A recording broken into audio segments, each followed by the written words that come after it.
Hi guys, അപ്പൊ ഇന്ന് നമ്മൾ ഉണ്ടാക്കാൻ പോകുന്നത് ഒരു സിമ്പിൾ പേപ്പർ പൗച്ചാണ് കേട്ടോ. ഇത് ശ്രദ്ധിച്ചാല് ഇത് വളരെ സിമ്പിൾ ആയിട്ടുള്ള ഒരു ഐറ്റം ആണ്. അപ്പോൾ നമുക്ക് ഇത് 15 സെന്റിമീറ്റർ ഞങ്ങളൊരു സ്ക്വയർ എടുത്തിട്ടുണ്ട്. നിങ്ങൾക്ക് ഏത് മെഷർമെന്റ്സ് വേണേലും എടുക്കാം. നിങ്ങൾക്ക് കുറച്ചുകൂടെ ബിഗ് ആയിട്ട് വേണേലും എടുക്കാം. 20, 18 അങ്ങനെ ഇഷ്ടം ഉള്ള മെഷർമെന്റ് നിങ്ങൾക്ക് എടുക്കാം. അപ്പോൾ നമുക്ക് ഇതെങ്ങനെ ഉണ്ടാക്കുന്നതെന്ന് നോക്കാം. അപ്പോഴ് ഫസ്റ്റ് നമ്മളിത് ഫോൾഡ് ചെയ്യുന്ന സെയിം രീതിയിൽ തന്നെ നിങ്ങളും ഫോൾഡ് ചെയ്യണം. ഇല്ലെങ്കിൽ ഇത് പേപ്പർ പൗച്ച് മാറി വേറെ എന്തെങ്കിലുമൊക്കെ ആവാൻ ചാൻസ് ഉണ്ട്. സോ ദാറ്റ് ഞങ്ങൾ ഫോൾഡ് ചെയ്യുന്ന സെയിം രീതി കെയർഫുൾ ആയിട്ട് നിങ്ങൾ ഫോൾഡ് ചെയ്താൽ നിങ്ങൾക്ക് നല്ലൊരു പേപ്പർ പൗച്ച് കിട്ടും കേട്ടോ. അപ്പോൾ നമുക്ക് വീഡിയോയിലേക്ക് പോവാം. അപ്പോൾ നമുക്ക് ഇതെങ്ങനെ ചെയ്യുന്നത് നോക്കിയാലോ.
അപ്പോൾ ഗൈസ് നമുക്കിതിന് ഒരു കണ്ണും മൂക്കും ഒക്കെ വരച്ചു കൊടുക്കാം. ചെവിയൊക്കെ വരച്ചു കൊടുത്തിട്ട് നമുക്ക് വരാം.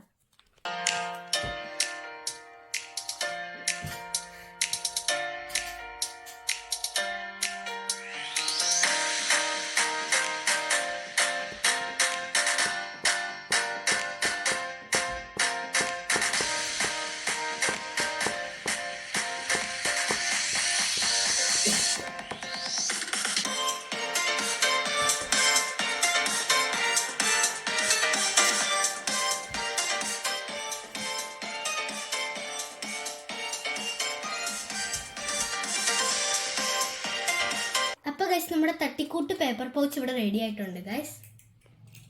അപ്പോൾ ഗൈസ് നമ്മുടെ ക്യൂട്ടായിട്ടുള്ള സിമ്പിൾ പൗച്ച് ഇവിടെ റെഡി ആയിട്ടുണ്ട്. അപ്പം മെഷർമെൻറ്റ്സ് കെയർഫുൾ ആയിട്ട് നോക്കി വിചാരിക്കുന്നു. അപ്പോൾ ഇന്നത്തെ വീഡിയോ ഇഷ്ടപ്പെട്ടെന്ന് വിശ്വസിക്കുന്നു. ഇനി അടുത്ത വീഡിയോ ആയിട്ട് പിന്നെ കാണാം. ബൈ.